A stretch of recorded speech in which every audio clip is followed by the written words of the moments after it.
第二次世界大战结束后，美苏之间长达半世纪的对抗让世界记忆犹新。尽管这一对抗随着1991年苏联的解体而最终走向消亡，但是其所造成的影响并未随之而远去。与此同时，伴随着中国的崛起，美国的强力打压，使得世界忧心一场新的冷战或将要来袭。可以肯定的是，今天谁要再重启新冷战，就是要重复20世纪后半期的世界性的悲剧。让人不安的是，日前俄罗斯发出警告称，世界或许将退回到冷战时期。到底是什么因素会促使世界倒退？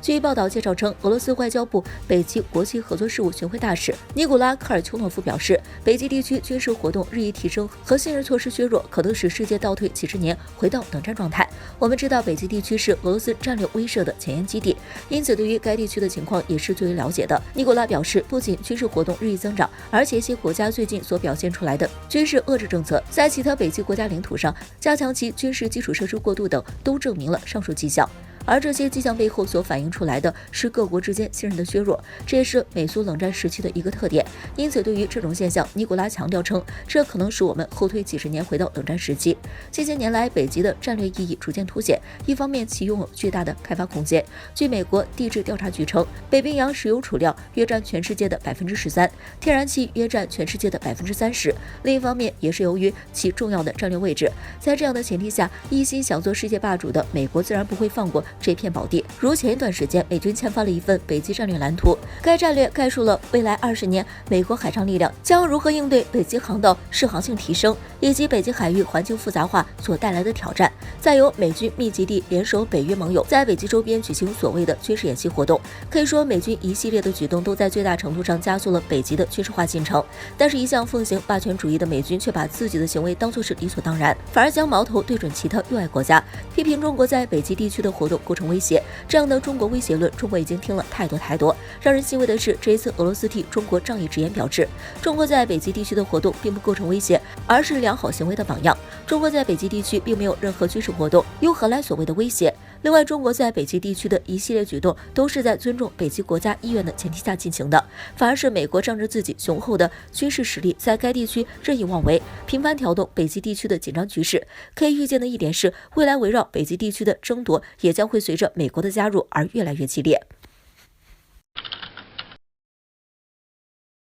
近期我国南部海域实战演习内容再次引起外媒热议。对于中国轰炸机展示的空中力量，联想中国轰炸机编队穿越台海。美国军事专家汤姆·库珀表示，中国有可能吸取并借鉴美国一场著名战争的经验，根据这场战争推算出中国最有可能采取的进攻方式。无论对方的防空系统有多复杂，中国的空中力量都能给人惊喜。据美国福布斯网站2月2日发布一篇文章，文章中作者表示，我国就有可能采取复杂的包围战术和多方位导弹袭击，利用地理优势，借助新建立的海上基地部署的战斗机以及轰炸机，分别从2个方向进攻。海军航空母舰从另一个方向发动突袭，将台海分为几面包围后，其中一面用来伪装，吸引对方武装力量的注意力，其他几面采取进攻。在这场进攻战役中，中国的轰6轰炸机将起关键的作用，因为新型轰6M 和轰6K 挂载CJ-10陆地巡航导弹更具优势，中国可以采取惊人的空中力量，从意想不到的方向发动袭击。届时无论多么复杂的防空系统，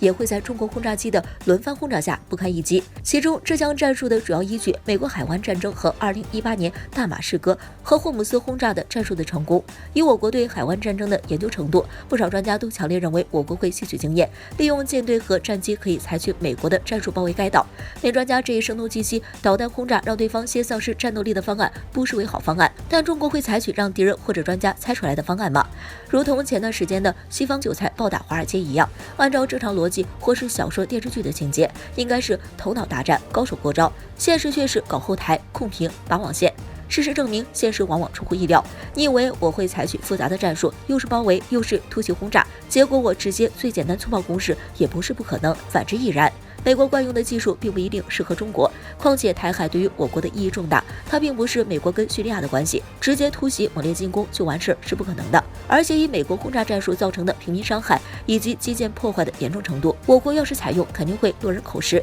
西方国家也会集体引导国际舆论对中国轮番批判。毕竟双标和厚脸皮的技术，中国还是比不过西方国家。再来，中国对海湾战争的研究，更多的是对比自身国防现代化发展。对美国军事实力的考量，将自身带入海湾战争去思考应对美国攻击的最有效战术。基于中国更多的意义，可能是设定在中美大规模冲突下如何应对美国攻击并暴打对方的思考。最后，中国自己的问题还是得用自己的方案去解决。美国专家的强烈建议还是留给自己吧。前不久，法国达索公司再次向印度交付了一批阵风战斗机。这次交付让印度空军的实力再次得到了提高，因此印度空军一度认为他们可以战胜中国空军。然而，就在他们如此膨胀的时候，却再次向俄罗斯购买了一批战斗机。据俄罗斯卫星通讯社报道，俄罗斯军事技术合作局副局长在参加2021印度航空展上对外表示，印度方面决定从俄罗斯购买21架米格29战斗机。不得不说，印度空军这一段时间以来购买战斗机的次数的确非常频繁。在法国达索公司还没有交付这3架阵风战斗机的时候，印度空军就申请购买了一批印度自主研发的光辉战斗机。但是令人疑惑的是，既然印度空军购买了这批光辉战斗机，为何还要再向俄罗斯方面购买一批新的米格29战斗机呢？对此，军事观察人士发表了他的看法。据军事观察人士表示，虽然说印度方面一直在吹嘘他们自主研发的光辉战斗机，但是很多印度人心里清楚光辉战斗机的性能一般，在使用这款战斗机与巴基斯坦或中国空军进行空中格斗的时候很难取得优势，毕竟他们的阵风战斗机数量有限，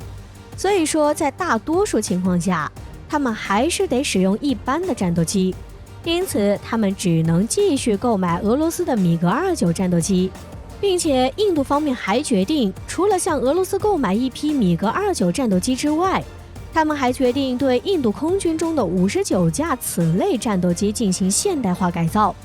所以说，通过这一点，我们不难看出，印度方面还是想把俄罗斯战斗机当作主力战机，并不是把他们前不久购买的光辉战斗机当作空军的主力。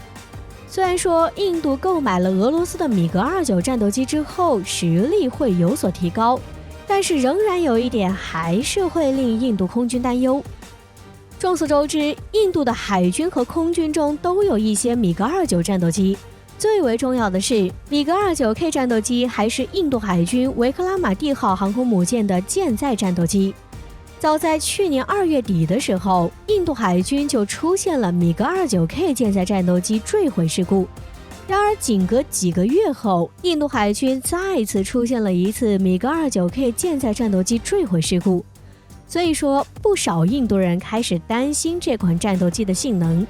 因此这一点很可能将会引起印度空军的担忧。然而大家都知道，印度是一个坠机大国，只要是服役于印度空军中的战斗机，基本上都难逃摔机的命运。然而大部分摔机都是印度飞行员操作不当导致的，可是印度方面通常都会把问题归咎于战斗机，不得不说他们确实很会甩锅。不知道今后阵风战斗机会不会也出现摔机的情况，届时印度又会把问题归咎在哪里呢？